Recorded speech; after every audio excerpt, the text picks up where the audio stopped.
रोज एक नई कहानी देखने के लिए चैनल को सब्सक्राइब करें और बेल आइकन दबाना ना भूलें। राशि के पिता ने अपने एक बहुत पुराने दोस्त कमलनाथ के बेटे सागर के साथ उसका रिश्ता पक्का कर दिया था और राशि ने भी अपने पिता के फैसले पर कोई आपत्ति ना दिखाते हुए और बिना सागर से मिले ही बस फोटो देखकर शादी के लिए हाँ कर दी। कुछ ही महीनों बाद राशि संग सागर की शादी हो जाती है और जब वो अपने ससुराल में आती है तो उसकी सास उसे रोकते हुए बोलती है, ए बहुरिया, चलाओ तनिक अपने गोड़वा से ही कलशवा को गिराई के अंदर आई जाओ। क्या मतलब? अरे इतना भी नहीं समझी का, अपने पैर से इस कलश को गिराए खातिर बोल रही है माई।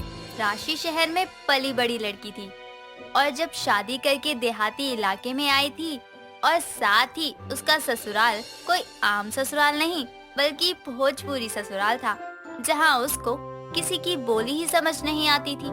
तभी राशि के चेहरे पर असमंजस के भाव देखकर वहीं खड़े उसके ससुर कमलनाथ कहते हैं, बहू, इस कलश को अपने पैर से गिराकर अपने शुभ कदम घर में रखो, ये कह रहे हैं सब। ठीक है पापा जी। राशि अपने ससुराल में कदम तो रखती है लेकिन मन ही मन उसे रिग्रेट भी होता है कि आखिर उसको एक बार शादी से पहले लड़के से मिल लेना चाहिए था। जब अपने कमरे में घूंघट में बैठी राशि अपनी सुहाग रात को कैसे टाले इस बारे में सोच रही होती है कि तभी सागर कमरे में आता है और उससे कहता है, अरे ई का, आपको ऐसा घूंघटवा करने का कोनो जरूरत नहीं है, काहे कि हम तो आपके सजनवा हैं, हम उसे कैसन शर्म। आपकी भाषा मुझे कम समझ में आ रही है, लेकिन प्लीज आप मुझे समझाने की कोशिश करें। अभी मैं अपनी शादी की पहली रात के लिए तैयार नहीं हूँ, तो क्या आप? अरे कोनो बात नहीं, चिंता ना करो। इतना कहकर सागर कपड़े बदल कर आराम से बिस्तर के एक साइड सो जाता है और राशि दूसरी साइड। अब रात निकलती है। सुबह जल्दी से राशि उठकर तैयार होकर 8 बजे तक नीचे आती है और उसने एक बहुत ही मॉडर्न सी साड़ी पहनी थी जो देखने में बहुत ही सिंपल थी। साथ ही सिर्फ गले में मंगलसूत्र पहने बिना घूंघट के वो नीचे आ गई थी। ये देखकर उसकी सास कविता उससे कहती है, हाय राम, ए देखो तो ए नई बहुरिया, तुमने का हमरे खानदान की इज्जत को पहले ही दिन चूल्हे में झोंकने का मन बनाया है का? एक कहा पहन के आई हो? इतना सादा साड़ी तो हम घर में नहीं पहनते और तुम शादी के अगले ही दिन पहन आई। सादी साड़ी नहीं माँ जी, ये डिजाइनर साड़ी है। शहर में ऐसी साड़ी को क्लासी बोलते हैं। तोहरा क्लासी ग्लासी हमारी समझ से बाहर है। हम अपनी बहू को ऐसे नहीं देख सकत है, न मंगटी का, न बिछिया, न कंगन, न हरवा। ना, वापस कमरा में जाओ बहुरिया और हमारे यहाँ से आई वो भारी वाली बनारसी साड़ी और सोना का गहना पहन के आओ। लेकिन माँ जी, फिर देर हो जाएगी, मुझे अपनी पहली रसोई भी तो बनानी है। कुछ नहीं सुनना है हमें। इतने में वहाँ कमलनाथ आता है जो अपनी बहू की साइड लेते हुए कहता है, अरे कब तक पुराने जमाने की सास बनी रहोगी? और मेरी दोस्त की बेटी है तो मेरी भी बेटी जैसे हुई, घूंघट किससे करना फिर? और हमारी रसोई में खिड़की नहीं है कोई, भारी साड़ी में बेचारी को गर्मी लगेगी, इसीलिए जैसी तैयार होकर आई है वो रहने दो। हाँ, ये जुबान तोहरी अपनी माई के आगे नहीं खुली थी। हमारे बिहार के समय तुम्हारी माँ हमसे गुड़वा तक घूंघट रखवाती थी। जा बहुरिया, ऐसा नहीं चले जा, अब रसोई में सबके खातिर कुछ अच्छा सा बना दे। जी माँ जी। अपनी नजरों से ही अपनी ससुर का शुक्रिया अदा करके राशि रसोई में चली जाती है और वहाँ जाकर अपनी किस्मत को कोसते हुए बोलती है, इस भोजपुरी ससुराल में मैं कैसे निभाऊंगी रिश्ते? सासू माँ की नॉर्मल आवाज सुनकर ही डर लग जाता है। पापा, ये आपने कहाँ फंसा दिया? बेचारी राशि अपने भोजपुरी ससुराल में आकर फंस सी गई थी जहाँ उसको बस अपने ससुर का ही सहारा लगता था।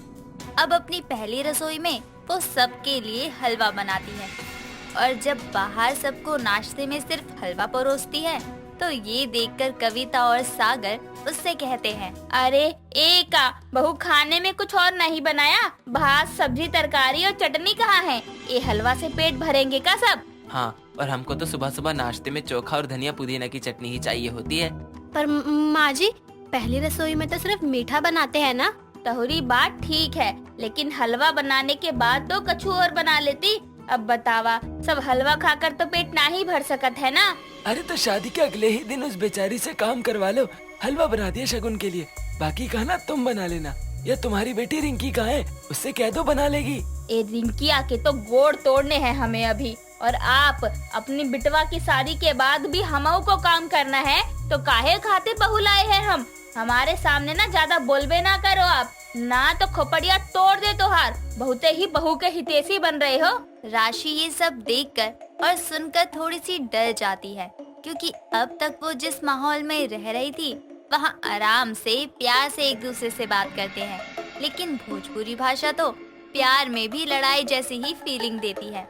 इस बात से अनजान राशि वहीं खड़े खड़े रोने लगती है और बोलती है, माँ जी, मुझे नहीं पता यहाँ के रिवाज, मैंने नहीं बनाया कभी इतना खाना एक साथ, मुझे माफ कर दो, लेकिन आप लड़ो मत ससुर जी से, मैं भी दोबारा कुछ बना दूंगी।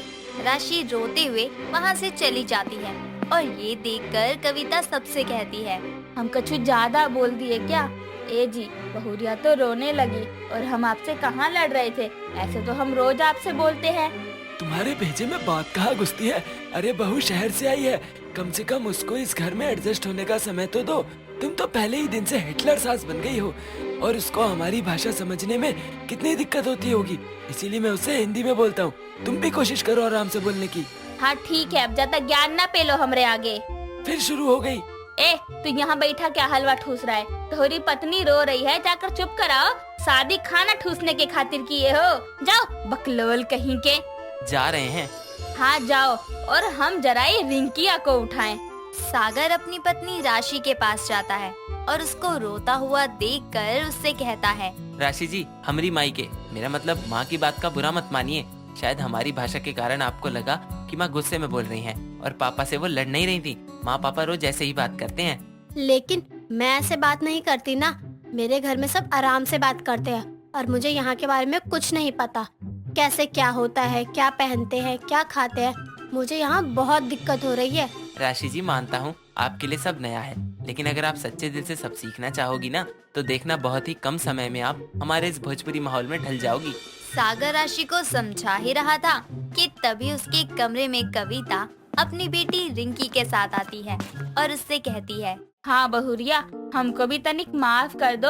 हमने भी सब कुछ तुम्हारे ऊपर इतनी जल्दी डाल दिया कि तुमको ऐसा लगने लगा कि तुम इस घर में नहीं रह पाओगी। नहीं माँ जी, ऐसे मत कहिए, आप लोग तो हमेशा से ही ऐसे हैं। मैं नहीं हूँ तो मुझे यहाँ के तौर तरीके पहले से ही समझ लेने चाहिए थे। अरे भौजाई, चिंता नहीं खे करो, हम तुमको ऐसन ठेठ भोजपुरी सिखा देंगे कि तुम अम्मा को टक्कर दोगी। पूरा दिन हमारी ई अम्मा कचर कचर करती है, फिर तुम भी साथ मिलके भोजपुरी वार करना। क्यों री रिंकिया, भूले गई अभी कैसे उठाबे हम तोहरे को? बताई दो, तुम्हारी खाल और मसाला मंगवे है तो अभी दे देते हैं। ऐसी कैचन की तरह जुबान चलावत है, काम में कर लो करो। बुझी बुझी बुझी अम्मा।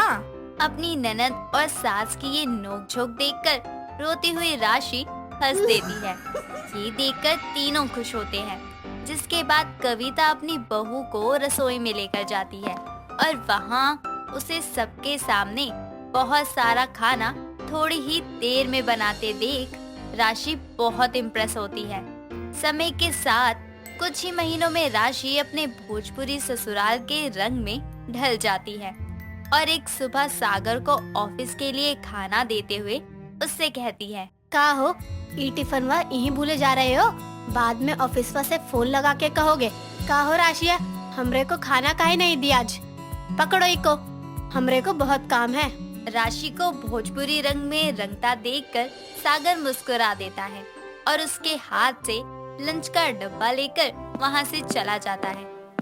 जिसके बाद ऐसे ही हंसते खेलते प्यार और तकरार से राशि अपनी गृहस्थी संभाल लेती है। दोस्तों, अगर आपको ये कहानी पसंद आई तो इसे लाइक करें, शेयर करें और कमेंट करके बताएं कि कहानी में आपको सबसे अच्छा क्या लगा।